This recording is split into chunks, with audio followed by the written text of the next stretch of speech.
야고보서의 핵심 주제는 믿음과 행함이죠.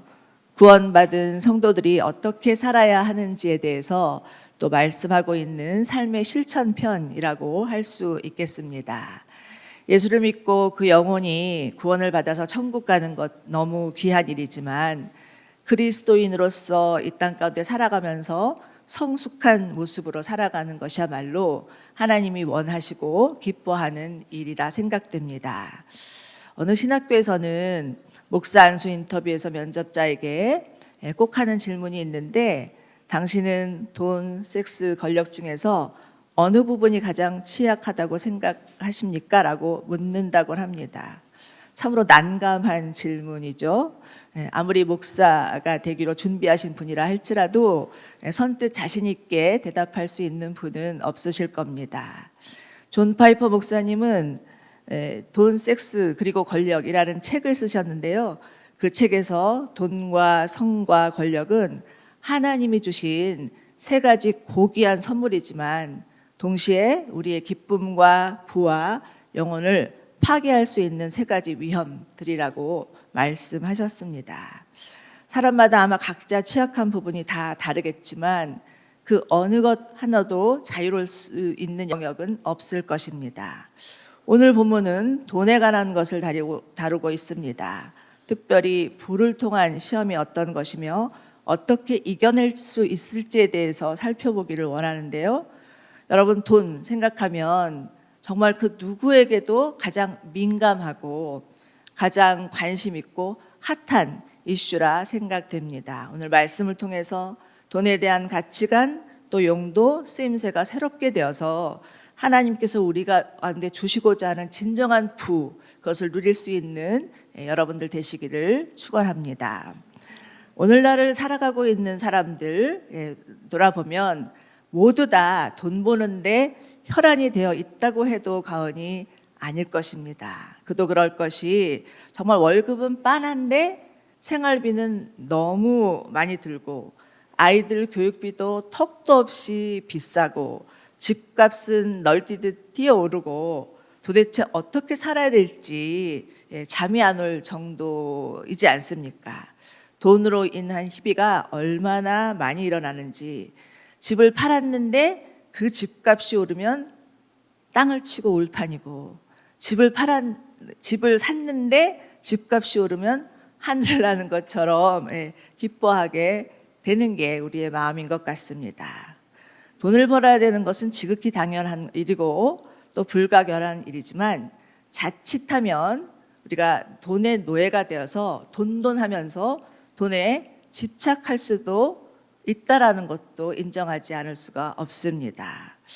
오늘 말씀 해설을 보면 하나님이 없이 돈을 벌기 위한 계획은 모두 다 헛된 것이다, 이렇게 말씀하고 있는데요. 13절과 14절 함께 읽어보시겠습니다. 시작. 자, 이제 오늘이나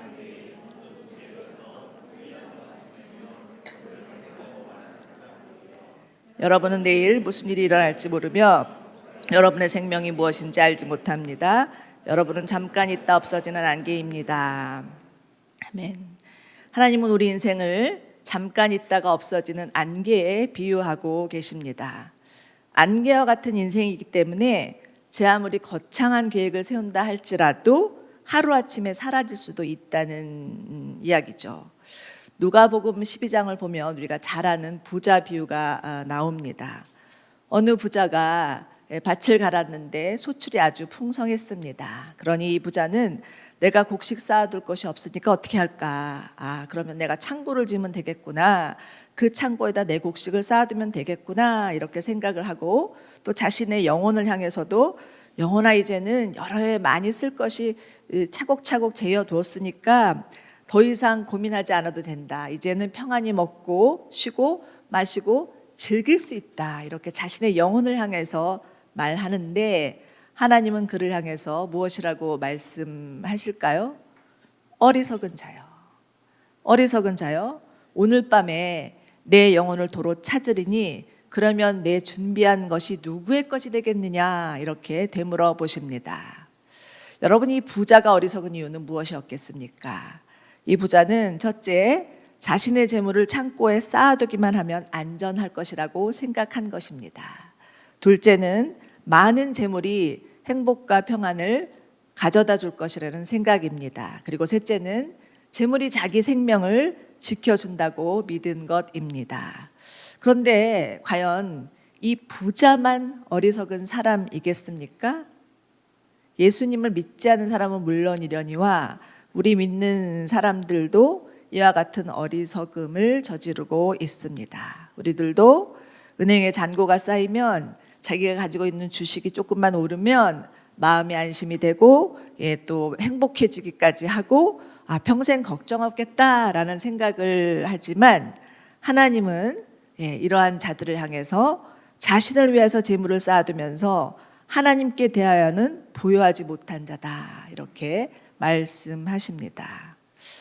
여러분, 영원하신 하나님에 비하면 우리 인생은 그리 길지 않습니다. 아무리 100세 시대라 할지라도 하나님이 보시기에 우리 인생은 잠깐 있다가 없어지는 안개에 불과합니다. 내일 무슨 일이 일어날지 모르는 게 우리네 인생입니다. 그런데 이 잠깐 있는 인생을 오로지 돈 모으는 데만 신경을 쓰고 산다면 그것은 너무 어리석은 인생이라고 말할 수 있죠. 존 파이퍼 목사님 말씀하신 것처럼 돈은 하나님이 우리에게 주신 고귀한 선물이기도 하지만 어떻게 사용하는지에 따라서 독이 될 수도 있고 복이 될 수도 있습니다. 몇 년 전 영국에서 일어난 일이었습니다. 한 청년이 로또에 당첨이 되었어요.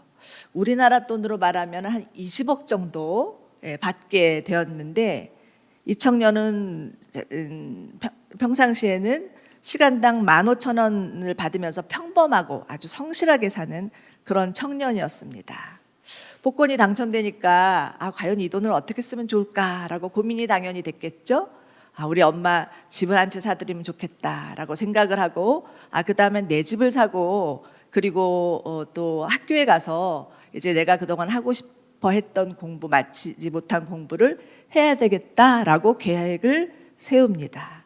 그리고 실제로 엄마 집을 사드리고 자기 집을 사고 그리고 아주 비싼 자동차를 사고 정말 이 돈이 좀 있으니까 그래도 친구들이랑 파티하면서 좀 놀아야지 하고 생각하면서 파티를 하고 놀았는데 그렇게 놀다 보니까 더 놀고 싶은 거예요.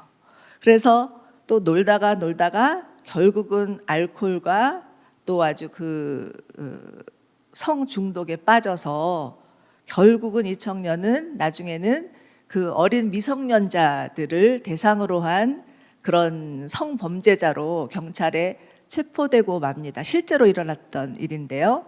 이것은 불과 1년 만에, 1년도 안 되는 사이에 일어났던 그런 일이었습니다. 그런가 하면 아까 일부 예배에서도 이재훈 목사님께서 영상을 틀어주셨는데 장흥복 장로님은 사실 130억이라는 그 돈을 한동대에 기부하시고 그리고 소천하신 우리 온누리교회 장로님이시죠. 저도 그렇게 귀한 장로님이 우리 교회에 계신지도 몰랐었는데 이 장로님은 사실은 6.25 때 월북해서 평생 의사로 수고하시면서 자신이 그 모은 돈을 몇 차례에 걸쳐서 한동대의 어려운 학생들에게 장학금으로 지급해 달라고 그렇게 기증을 하셨던 분이셨다고 합니다. 그런데 특이한 것은 이분이 절대 자기가 기부하는 것을 절대 아무에게도 말하지 말아달라 이렇게 부탁을 하셨다라는 거죠. 그래도 이제 한동대에서 기부를 받은 게 너무 귀중하니까 그래도 장로님 그러면 장로님이 돌아가신 후에 말을 해도 되겠습니까? 라고 해도 안 된다. 그것도 하지 말라. 이렇게 얘기하셨다가 너무 간곡히 부탁을 하니까 장로님이 이제 그러면 내가 이제 죽으면 그때 돼서 얘기해도 좋겠다라는 말씀을 하셔서 이게 드러나게 된 것이었다라는 것입니다. 근데 이 장로님은 항상 정말 자신의 삶에서 살아가면서 늘 하는 말이 돈 벌어서 남 주세요. 배워서 남 주세요. 이렇게 얘기를 하면서 본인은 정작 정말 차 한 대 없이 또 아주 소박하게 너무나 검소하게 사셨다라는 이야기가 지금 전해지고 있습니다. 얼마나 정말 마음이 울리고 얼마나 감동이 되는지, 정말 우리는 그렇게 살 수 있을까라는 그런 생각이 들면서 참으로 하나님 안에서 부유하게 인생을 살다 가신 분이라는 생각이 들었습니다.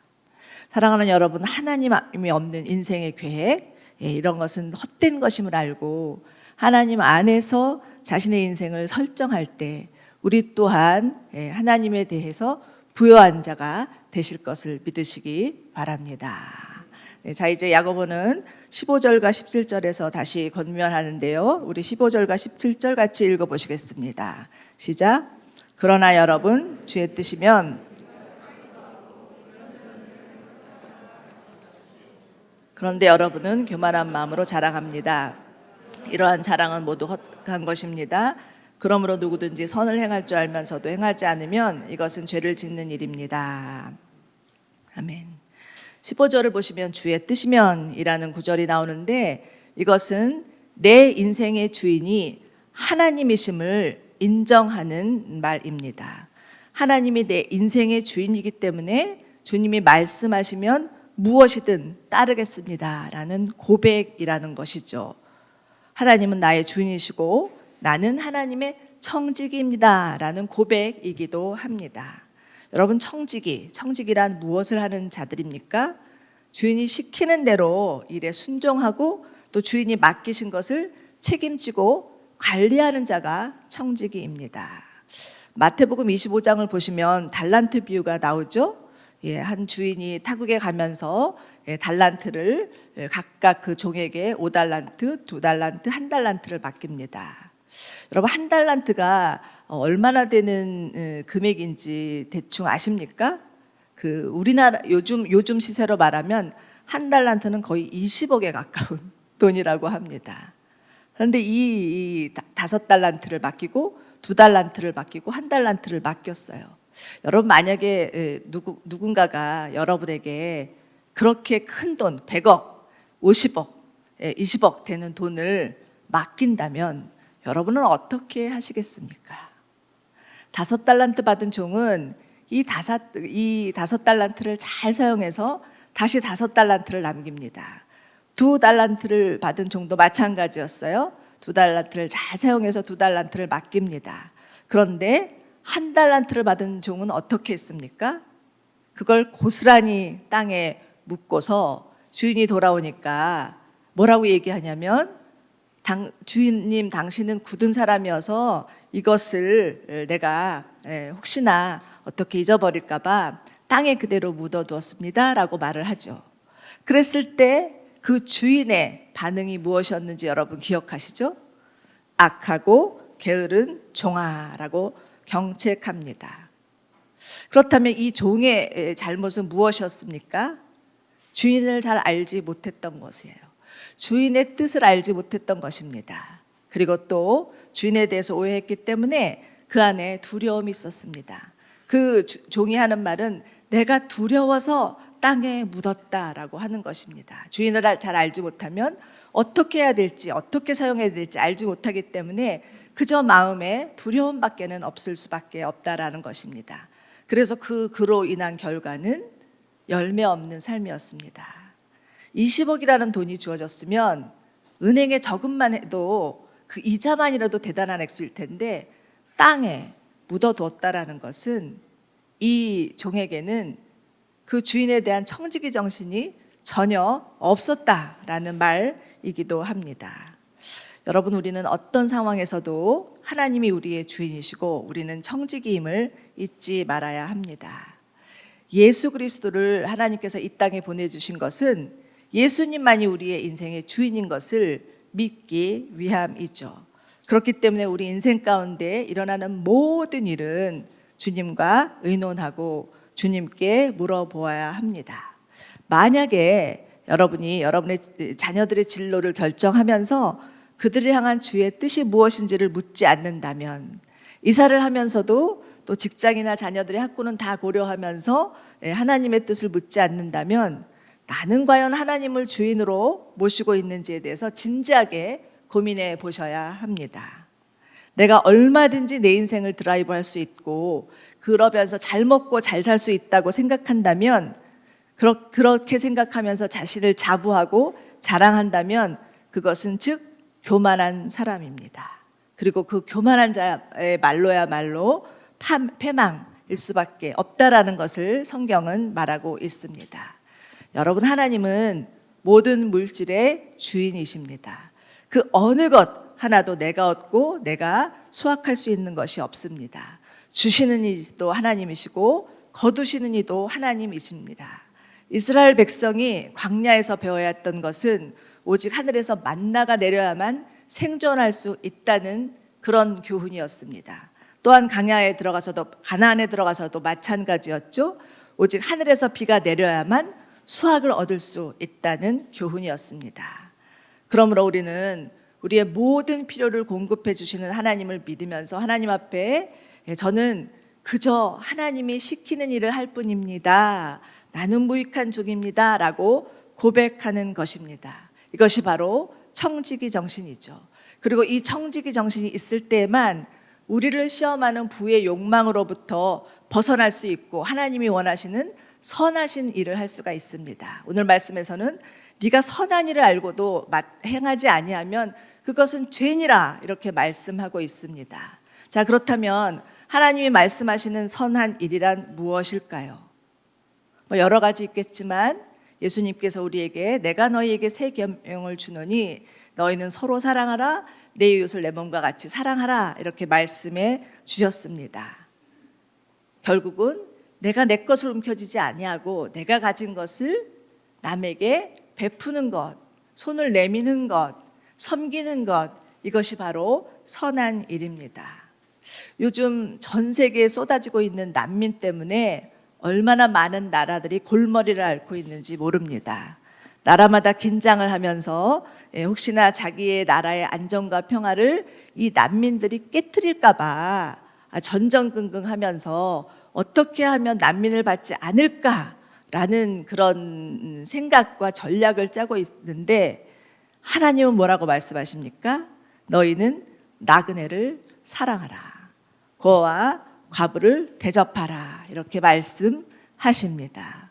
당장은 손해보는 것 같고 당장은 불이익을 당하는 것 같아도 하나님의 말씀대로 순종한다면 분명히 하나님께서 주시는 풍성한 복이 있으리라는 것입니다. 우리 모두 정말 주님이 이 말씀을 믿고 내가 내 것을 움켜쥐지 아니하고 나 아닌 다른 사람에게 손을 내밀고 베푸는 그런 선한 일을 마땅히 감당하는 저희 모두 되시기를 축원합니다. 자, 이제 탐욕으로 벗어나는 길, 이것은 정말 내 쓸 것을 남에게 나누는 것이라고 말씀해 드렸는데요. 고린도후서 9장과 10절을 보시기 바랍니다. 고린도후서 9장 10절을 보시면 이런 말씀이 있습니다. 제가 읽겠습니다.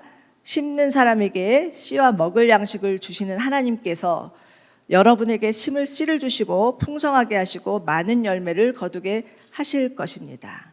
자, 이 말씀을 잘 보시기 바랍니다. 이 말씀에는 하나님께서 우리에게 주시는 것이 두 종류가 있는데 심을 씨와 먹을 양식입니다. 심을 씨는 다음 양식을 위해서 남겨두는 종자씨라고 말할 수 있겠죠. 그런데 만약 이 씨까지 홀랑 먹어버리면 다음 양식을 준비할 수가 없습니다. 그러나 많은 씨를 남겨둔다면 다음에도 더 많은 양식을 먹을 수가 있겠죠. 여러분, 심을 씨와 먹을 양식 반드시 구분하셔야 합니다. 저는 사실 3개월 전에 저희 아버지가 갑자기 돌아가시는 바람에 여기서 공개하는데요, 뜻하지 않은 유산이 조금 생겼습니다. 그랬는데 갑자기 생각지도 않은 돈이 생기니까 이걸 어떻게 해야 될지 모르겠는 거예요. 너무 고민이 되더라고요.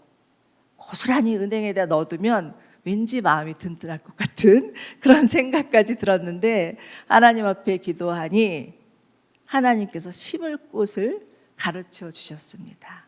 어디다 심어라 이렇게 말씀을 하시는 거예요. 제가 그 말씀을 듣고 마음이 너무 홀가분해지는 거예요. 이것을 가지고 어떻게 해야 될지 몰라갖고는 전전긍긍하다가 하나님이 심을 곳을 가르쳐 주니까 마음이 너무 홀가분해지고 마음이 너무 기뻤습니다. 아, 이런 거구나. 하나님이 우리에게 씨를 주셨을 때 심으면 이런 마음이 드는 거구나라는 생각을 하게 되었습니다. 여러분 하나님께서 여러분에게 주신 씨를 심을 곳은 어디일까요? 아마도 각자 다 하나님이 주시는 마음들이 다르겠지만 공통적인 것은 하늘에 있는 하늘 창고입니다. 하늘에 있는 창고에 두둑히 씨를 심으면 하나님께서 풍성하게 대갚아 주신다는 약속입니다. 이를 믿으십니까? 아멘. 예, 정말 그 씨가 작을 수도 있고 클 수도 있고 하지만 하나님께서 주신 씨를 심고 그로 인해서 정말 하나님이 주시는 풍성한 먹을 양식을 누리시는 여러분들 되시기를 바랍니다. 자, 이제 마지막으로 야고보는 부한 자들을 향해서 경고를 하십니다. 5장 1절과 1절까지는 부한 자들에 대한 경고인데요. 이것은 어찌 보면 믿는 자라기보다는 믿지 않는 자들을 향한 경고입니다. 우리 한번 읽어보시겠습니다. 시작. 부자들이여, 여러분에게 닥칠 고난으로 인해 슬퍼하고 통곡하십시오. 여러분의 재물은 썩었고 여러분의 옷은 좀 먹었습니다. 여러분의 금과 은은 녹슬어 여러분에게 증거가 될 것이며 여러분의 살을 불처럼 삼켜버릴 것입니다. 보십시오. 여러분이 밭을 가는 일꾼들에게는 지불하지 않는 품삯이 소리 지르며 주수하는 사람들의 울부짖는 소리가 만군의 주의 귀에 들립니다. 여러분은 땅에서 사치하며 살았습니다. 여러분은 도살의 날에 여러분의 마음을 살찌웠습니다. 여러분은 의로운 사람을 정죄하고 죽였습니다. 그러나 그는 여러분에게 대항하지 않았습니다. 여러분, 물론 부자라고 다 나쁘지 않고요. 부자가 다 죄인도 아닙니다. 그렇지만 돈이 많으면 어쩔 수 없이 하나님 대신 돈을 의지할 수가 있고 또 정말 돈을 가진 자의 그런 횡포 그리고 없는 자를 향한 그런 포악함들이 나타날 수밖에 없습니다. 예수님께서 부자가 천국에 들어가는 것은 낙타가 바늘기 들어가는 것보다 더 어렵다고 하신 말씀이 괜히 있는 말씀이 아니죠. 진리입니다. 심지어 예수님은 마태복음 6장 24절에서 이렇게 말씀하시죠. 아무도 두 주인을 섬기지 못한다. 한쪽을 미워하고 다른 한쪽을 사랑하거나 한쪽을 중히 여기고 다른 한쪽을 무시할 것이다. 너희가 하나님과 재물을 함께 섬길 수 없다라고 분명히 말씀하십니다. 예수님은 사람들에게 있어서 돈의 위력이 하나님과 견줄 만큼 세다라는 것을 잘 알고 계셨습니다. 너무나 많은 사람들이 하나님 대신 돈을 섬기고 뭐니 해도 머니가 최고야 라고 말하면서 돈이면 뭐든지 다 해결할 수 있다고 생각하면서 돈만 있으면 세상을 다 가진 것 같은 마음으로 우쭐해질 수 있다라는 것이죠. 그런데 여러분, 우리가 명심해야 될 것은 돈은 단순한 물질이 아닙니다. 킹 제임스 번역을 보면 돈을 맘몬이라고 번역하고 있습니다. 맘몬은 실제로 가나안에 존재했던 우상의 이름입니다. 즉 맘몬이라는 우상이 재물 뒤에서 사람을 조종한다는 것이죠. 그렇기 때문에 돈에 붙잡혀 있는 사람은 돈이란 물질이 아니라 실제 악한 영에 사로잡혀 있는 사람이다라고 볼 수도 있습니다. 여러분, 이 맘몬의 영은요 실제로 우리를 속이는데 어떻게 속이느냐? 너 돈만 있으면 행복해질 수 있어. 이렇게 속입니다. 절대 빼앗기면 안 돼. 그러면 큰일 나. 이렇게 속입니다. 어떻게든 수단 방법 가리지 않고 차곡차곡 돈을 모아야 돼. 이렇게 속입니다. 그리고 우리에게 두려움을 주어서 돈을 빼앗기면 큰일 난다는 두려움을 주어서 아주 인색하게 만들어 버리는 것이죠. 날이 갈수록 이것은 점점 더 심해져서 예수님께서 말세의 징조에 대해서 마지막에 갈수록 사람들은 돈을 사랑한다라는 말이 나오고 있습니다. 실제로 정말 얼마나 우리가 겪는 전쟁이 정말 다른 전쟁이 아니라 마치 무슨 드라마에 나오는 제목처럼 쩔의 전쟁이라는 것을 인정하지 않을 수 없습니다. 그러나 여러분, 재물은 쌓아두는 것이 아니라 사용되어야 될 수단입니다. 재물은 사용될 목적이 없고 쌓아두기만 하면 썩을 수밖에 없습니다. 물론 저축이 잘못되었다는 것은 아닙니다. 마땅히 우리는 우리의 미래를 위해서 저축해야 하지만 만약에 저축이 저축을 위한 저축이라면 그것은 축적일 수 있고 탐욕일 수 있고 죄일 수 있습니다.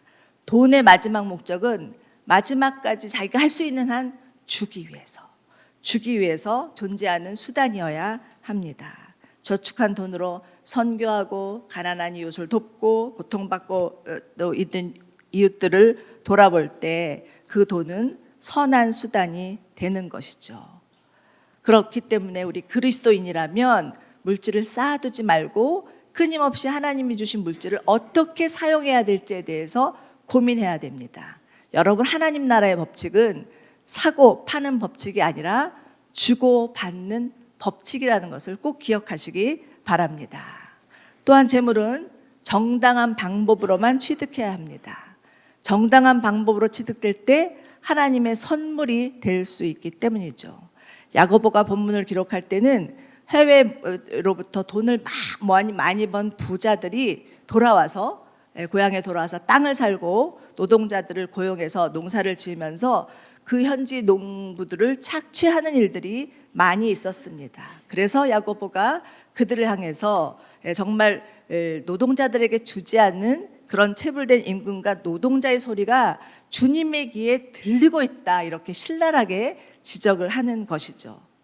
요즘 우리나라 상황으로 재해석을 해본다면 이렇게 생각해 볼 수 있습니다. 우리나라도 그 노동자들 많이 들어와 있죠. 이민자들 많이 들어와 있는데 흔히 우리가 들리는 소식에 의하면 너무나 안타깝게도 많은 그런 공장을 경영하는 사장님들이 이들의 임금을 제대로 지불하지 않고 좀 착취하고 어떨 때는 사기치고 막 이러면서 이분들이 왔다가 너무나 집도 절도 없이 고생하는 그런 소식들이 들리면서 그들의 입에서 나오는 얘기는 말도 어눌하면서 사장님 나빠요, 이런 얘기가 들린다고 하는 것을 들으면서 정말 얼마나 안타까운지 모르겠습니다.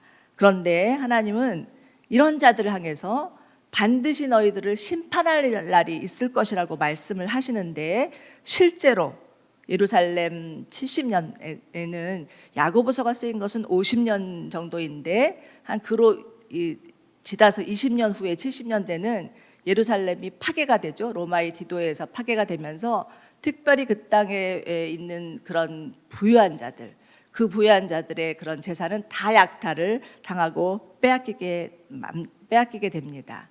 결국은 심판의 날이 다가와서 하나님께서 그들을 몰락의 길로 걷게 하신 것이죠. 여러분, 마틴 루터는요 이런 얘기를 했어요. 사람에게는 세 가지 회심이 있는데 첫 번째는 머리의 회심이고, 두 번째는 가슴의 회심이고, 세 번째는 지갑의 회심이다. 그러면서 어떤 사람이 회심을 하면 그의 지갑도 따라서 회심해야 한다.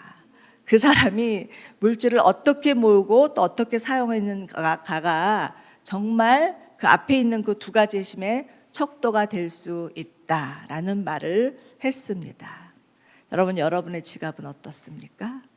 자, 이제 말씀을 맞으면서 마태복음 6장 19절 21절 말씀 읽고 마치도록 하겠습니다. 제가 읽겠습니다. 너희는 자기를 위해서 이 땅에 보물을 쌓아두지 말라. 땅에서는 좀 먹고 녹슬어 못 쓰게 되고 도둑이 들어와 훔쳐가기도 한다. 그러므로 너희를 위해 보물을 하늘에 쌓아두라. 하늘에서는 좀 먹거나 녹슬어 못 쓰게 되는 일이 없고 도둑이 들어 훔쳐가지도 못한다. 내 보물이 있는 곳에 내 마음도 있는 법이다. 아멘. 사랑하는 여러분, 우리는 모두 다 하늘에 속한 자입니다. 그렇기 때문에 자기를 위해서 이 땅에 보물을 쌓아두는 자가 아니라 하나님과 하나님 나라를 위해서 하늘의 보물을 쌓아두는 자들입니다. 그럴 때 하나님께서 너희를 위하여서 정말 위한 것이다, 이렇게 하늘의 보물을 쌓아두는 것은 너희를 위한 것이다, 이렇게 말씀해 주심을 꼭 기억하시기 바랍니다. 잠깐 있다가 안개처럼 사라져버리는 인생, 그 가운데 온전히 하나님을 의지하고 하나님께서 정말 우리의 공급자이심을 믿고 또 하나님이 주신 것을 심을 때 재물로부터 자유해지고 진정한 그런 하나님으로부터 오는 부의 그 회복이 있을 것을 믿으시기 바랍니다.